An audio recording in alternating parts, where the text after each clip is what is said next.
చాలా మంది అనుకుంటారు రోజా ఆకలి గురించి అని. కానీ అల్లాహ్ ఖురాన్లో చెప్తున్నాడు, మీరు తఖ్వా పొందడానికి రోజా విధించబడింది. ఆకలి కాదు. తఖ్వా, అల్లాహ్ పట్ల స్పృహ. ఒక్కసారి ఆలోచించండి. మీరు రోజా ఉన్నప్పుడు తిండి మరియు నీళ్లకు వద్దు అంటున్నారు, ఎవరూ చూడడం లేదని తెలిసినా. ఎందుకు? ఎందుకంటే అల్లాహ్ చూస్తున్నాడు.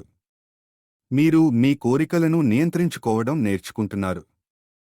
మీరు ఆ ఆధ్యాత్మిక శక్తిని నిర్మిస్తున్నారు. ప్రవక్త ముహమ్మద్ సల్లల్లాహు అలైహి వసల్లం ఇలా అన్నారు, రోజా ఒక కవచం. పాపాల నుండి కవచం. నరకం నుండి కవచం. కాని చాలామంది మిస్ చేసే రహస్యం ఇది. మీరు నెల మొత్తం రోజా ఉండవచ్చు మరియు అప్పటికీ పుణ్యం పొందలేరు.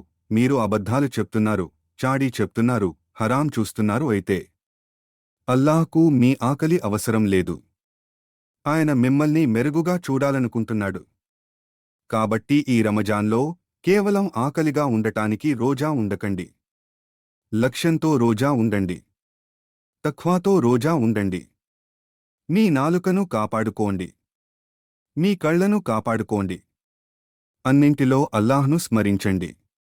అప్పుడే రోజా మీ జీవితాన్ని మారుస్తుంది.